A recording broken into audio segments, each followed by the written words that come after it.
Well, I've been on this path many a time before, but I've never been out here in the snow, so I'm going to check it out. Going down to the old abandoned amusement park, Rose Island.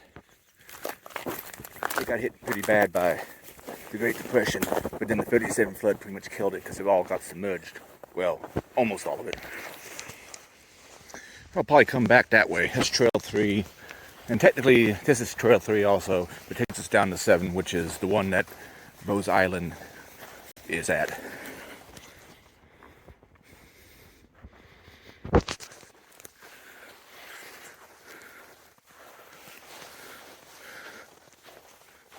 I think I left my selfie stick back at the car, so I can't be a totally annoying hipster. Kinda wish I brought my skis, but then how the hell would I get back up the hill?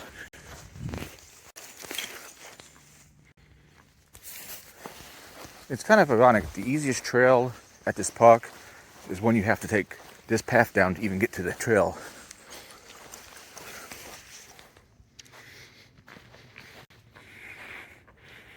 Jerry Abrams shot.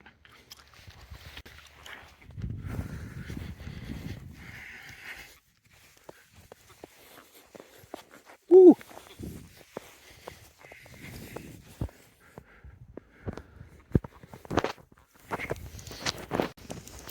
Looks like 14 Mile Creek is partly frozen.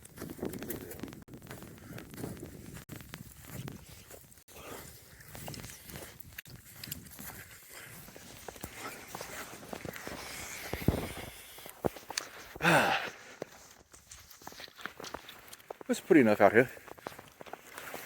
I'm afraid I don't have much more to say than that on these videos. I'm just occupying my time. Oh, and as you saw some of my social media feeds yesterday, I thought we were doing that, what was it called? Bush honeysuckle cleanup today, but I got myself off on the wrong date.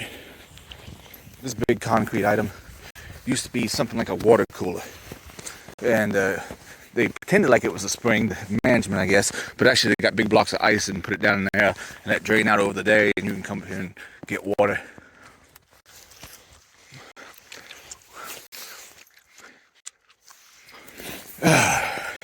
This is where 14 Mile Creek empties out into the Ohio. And here you thought you were going to come to this channel for security information. This is the old place where they docked a steamboat to come from Louisville to bring people up to visit the park. And up there is Devil's Backbone. Here's the Walk of Roses. These aren't the original arches. They had to make some replicas because the original ones were scrapped for the steel when they had the ammo plant a little bit downriver from here. Actually, this is part, well, this technically is part of the ammo plant property, but I don't think they ever used it at all. Everything's on the other side of 14 Mile Creek for the most part. Taking the riverway, there's like two paths you could take to get back to that same spot, and one goes closer to the river. But I'm kind of going in a zigzag pattern to get through this park and show a few things. I should be heading to where the dance hall used to be. I think there's also a dining hall there. And, oh, I didn't show the hotel while I was there, but on the other side of the arches, that's the place where the hotel was. Oh, also in this park, I'll see if I can find one for you. They put these little blue markers to show how high the water got in 1937, and it's pretty impressive. Remember me talking about the 37 flood? Well, this is how high the water got. And maybe I should have had my selfie stick, but I'm 6'3", and this is right now up to the top of my chest. So this place got totaled. We can dance if you want to. This is where the dance hall was, and if I could find it, there was a piece of steel that they didn't find when they were scrapping this place for steel, and it came up later. And it's part of even an organ or a piano. I can't remember which Jeremy said, but it's a piece of metal that floats around here. People move it around, and I'm not going to be able to find it in the snow. I've gone enough uphill to where this is about at my knee.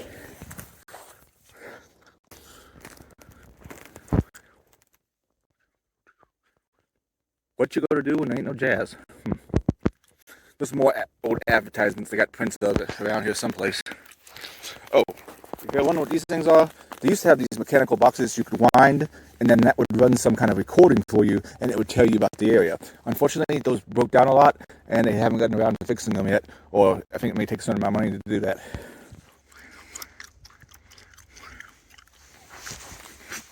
Over there is the pool. I think it was the first Olympic-sized swimming pool that was heated in the country or in Indiana. Sorry, I'm getting a little cold, so I'm stuttering. But this thing's kind of cool. This used to be just a general, fountain for people to watch and so forth. And there was some rumors that there were alligators down in there. Well, they thought that was bullshit because, keep full-size alligators there? No. But then later on, they found an older gentleman who had been here as a kid. He lived on the property for a while. And apparently the owner of the place would go down to Florida every year and pick up a few baby alligators and bring them up in here. And actually, they did have alligators in here. I'm not sure what this thing is. It's the first time I've seen it. It might have been part of a foundation or something. I'm not sure. Just so I can locate it later.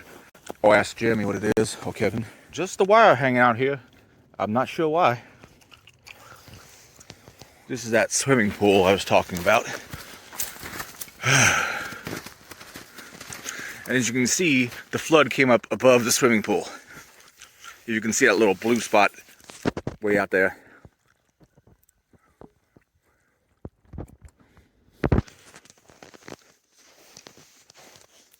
Oh, when they reclaimed this land, because it had been abandoned for quite a while, because I don't think the animal plant used it, but the park got grown over and it went back to nature. But this pool still stayed sealed. It retained water, and so they had to drain it out and get all the gunk out of it when they was opening up this part of the park. And apparently there was deer bones and all other kind of crazy stuff in there. Now you can't see it below the snow, but they basically filled everything in with concrete or something so that you don't slip and fall in here when you're hiking around the park. Okay, here's what this thing was, the special thing what this was. It was the first filtered water pool in the Midwest.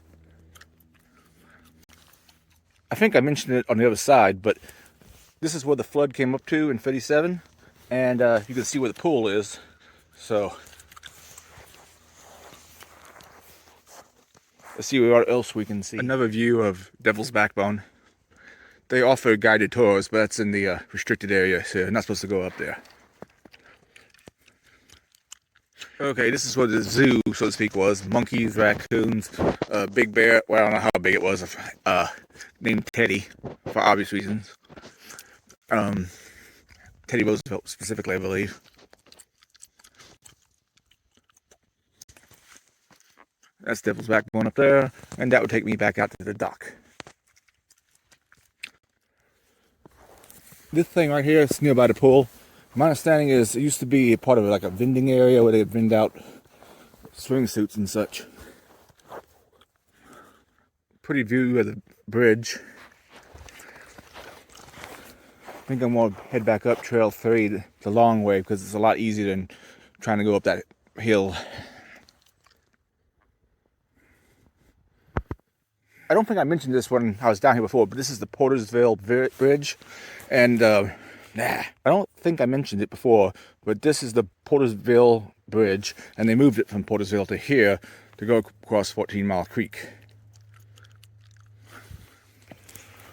Hiking back along 14 Mile Creek. During the summer, I never saw that cliff up there before.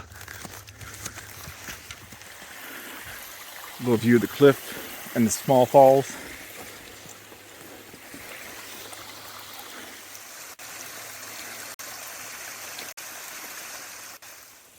I understand if you gotta go, but at least go off trail, you heathens. I decided to turn around because it was getting steep in some spots and I was slipping. The storm that came through here basically laid down a bunch of rain, which froze, then some snow, and I think we had some more freezing rain, and it's not exactly the most stable material. I hope that was a dog. My thighs are going to be very tired by the time I get to the top of this hill. So I got quite a ways to go. I don't know what I said on the way up here, but it was J.J. Abrams is one I was thinking of with all the flares and all that.